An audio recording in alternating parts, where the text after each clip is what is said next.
కోకాపేటలోని శారదాపీఠం భూములపై హరీష్ రావు వ్యాఖ్యలకు తెలంగాణ ప్రభుత్వం క్లారిటీ ఇచ్చింది. నియోపోలిస్లో జలమండలికి అదనంగా 3.95 ఎకరాల భూమి కేటాయించారు. ఇప్పటికే ఉన్న 8.75 ఎకరాలు ఎంబీఆర్, ఈఎల్ఎస్ఆర్ల నిర్మాణానికి సరిపోతాయని, అదనపు భూమి అవసరమని జలమండలి అభ్యర్థించింది.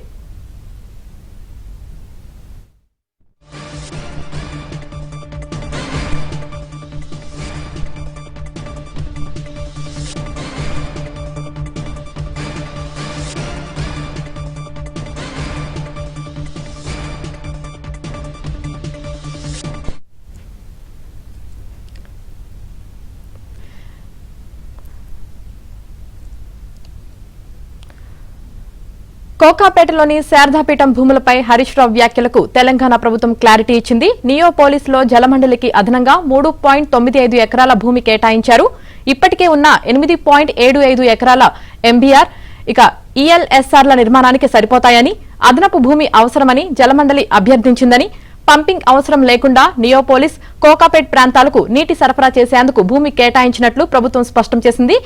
ఇదే అంశానికి సంబంధించి పూర్తి సమాచారం మా ప్రతినిధి నర్సింగ్రావు అందిస్తారు. నర్సింగ్రావు, నిన్న హరీష్ రావు చేసినటువంటి కామెంట్స్ కు ఈ రోజు ప్రభుత్వం వివరణ ఇచ్చింది. ఒక రకంగా కౌంటర్ ఇచ్చిందనే చెప్పొచ్చు. శారదా పీఠం భూముల విషయంలో హరీష్ రావు చేసినటువంటి కామెంట్స్ వాస్తవానికి అక్కడ హైదరాబాద్ లో పరిసర ప్రాంతాలు వేగంగా అభివృద్ధి చెందుతున్నాయి. ముఖ్యంగా కోకాపేట నియోపోలిస్ ప్రాంతాలు వేగంగా అభివృద్ధి చెందుతున్నాయి. అక్కడ జనాభా విస్తీర్ణం పెరుగుతుంది, నగరం వేగంగా అభివృద్ధి చెందుతుంది. సో ఈ నేపథ్యంలో అందుకు అనుగుణంగా నీటి అవసరాలు కూడా అక్కడ పెరుగుతున్నాయి. కాబట్టి ఆ పెరుగుతున్నటువంటి నీటి అవసరాలకి ఆ కోకాపేట నియోపోలిస్ తో పాటుగా ఓల్డ్ సిటీ, షేక్పేట వంటి ప్రాంతాలకి గ్రావిటీ ద్వారా నీటిని అందించేటువంటి లక్ష్యంతో ప్రభుత్వము ఆ ప్రాంతంలో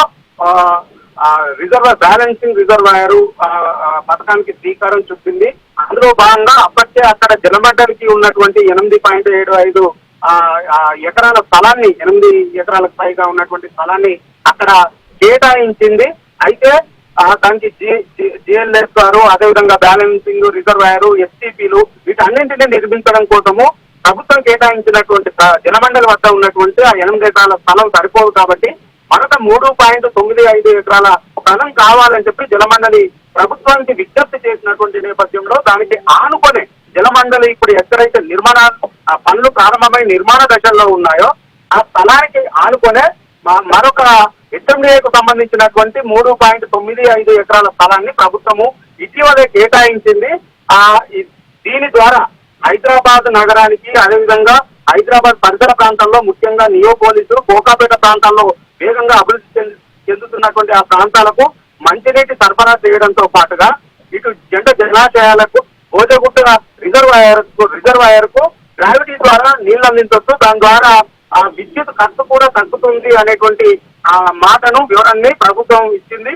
సో ఈ నేపథ్యంలో హరీష్ రావు చేసినటువంటి కామెంట్స్ అవాస్తవం అని చెప్పి కొట్టిపారేటువంటి ప్రయత్నాన్ని ప్రభుత్వం చెప్పింది.